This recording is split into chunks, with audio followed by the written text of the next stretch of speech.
তোমার স্বামীর তো আগের বউ আছে, দুজন ছেলে মেয়েও আছে, তুমি জানো না? কথাটা শুনেই যেন আমার মাথা ঘুরে যাওয়ার মতো অবস্থা। 3 মাস হলো পালিয়ে বিয়ে করে ঢাকায় এসেছি।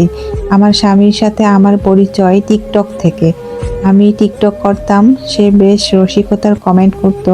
সেই থেকে একটু একটু করে কথাবার্তা, তারপর প্রেম। আমি বিবাহিত ছিলাম, সে জানতো। আমার বিয়ে হয়েছিল এক ধনী প্রবাসীর সাথে। তার সাথে যখন আমার পরিচয়, তখন আমার আগের স্বামী বিদেশ থাকে। আমার একটা সুখের সংসার ছিল। 1 বছর হয়েছে বিয়ে হয়েছিল। 1 বছরের মাথায় আমার বর্তমান স্বামীর সাথে আমার পরিচয় হয়। ও জানিয়েছিল ও একবার বিয়ে করেছে, কিন্তু বউ মারা গেছে এবং আরো নানা ধরনের কষ্টের কাহিনী আমাকে শোনাতো। ওর বউকে খুব ভালোবাসতো, খুব যত্ন করত। বিয়ের পর আমি স্বামীকে তেমন করে কাছে পাইনি, আবার সে আমার সাথে কথা বলারও সময় পাইনি। আর এদিকে আমার বর্তমান স্বামী আমার খুব কেয়ার করত। কখন খেয়েছি, কখন কি করছি সব জিজ্ঞাসা করতো। তাই কখন যে ওর প্রতি দুর্বল হয়ে পড়েছি তা আমি নিজেও জানি না।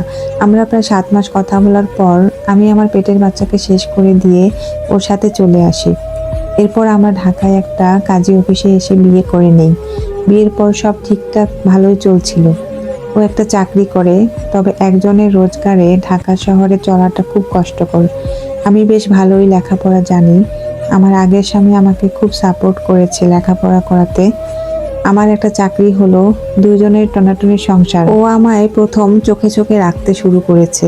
আমার ফোনে কত প্রকার সেটিং চালু করে রেখেছে হিসেবের বাহিরে। আমায় কারো সাথে কথা বলতে দেয় না। আমার বাবার বাড়ি বেশ অর্থ সম্পদ রয়েছে, ভাইদেরও অনেক দাপট। আমি ভাবলাম আমায় ভালোবাসে, তাই হয়তো হারানোর ভয় পায়। যদি ভাইয়া আমায় নিয়ে যায় সেই ভয়ে এত আতঙ্কে থাকে। ওর যে নিজের মধ্যে সমস্যা সেটা আমি জানতাম না। আমি যেখানে চাকরি করি সেখানেই ওর গ্রামের একজন আছেন।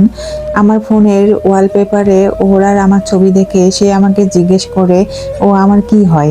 এরপর আমি তাকে বলি সে আমার স্বামী। সব শুনে সে আমায় বলে ওর নাকি গ্রামে বউ বাচ্চা আছে। এসব শুনে আমি নিজেকে ঠিক রাখতে পারছিলাম না। সেদিন বাসায় এসে ওকে জিজ্ঞাসা করি সব সত্যি কিনা। ওর চুপ থাকায় আমার বুঝতে বাকি রইল না, আসলেই সব কথা সত্যি। আমি না পারছি ঠিক মতো কিছু করতে, না পারছি কাঁদতে। ভুল তো আমারই। আমি একদম চুপ হয়ে গেছি। এর মধ্যে ওর গ্রামের সেই লোকটা ওর ওই বউকে আমার কথা জানিয়ে দেয়। ওর ওই বউ তার থেকে সব খোঁজ নিয়ে আমার বাসায় চলে আসে। সে এসে যা আমাকে বলে তার জন্য আমি মোটেও প্রস্তুত ছিলাম না। সে জানায় ও নাকি এভাবে আরো অনেক মেয়ের জীবন নষ্ট করেছে, আরো 2বার এভাবে বিয়ে করেছে। তারপর তারা সব জানার পর চলে গেছে।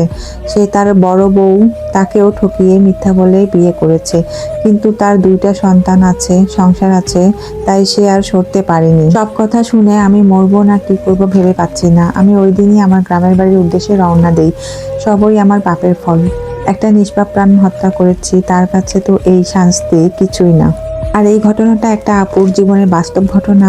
আপুটার ঘটনা শুনে আমি যে কি করবো, আসলে অনেক মেয়ে আছে এরকম বোকাম্য করে, তারপর তাকে পস্তাতে হয়। এই ঘটনাটা শুনে অনেক আপুরা আছেন যারা এরকম ভুল করে থাকেন, তারা কিন্তু সাবধান হয়ে যান। জীবনে সব ক্ষেত্রে ভেবেচিন্তে ডিসিশন নেবেন এবং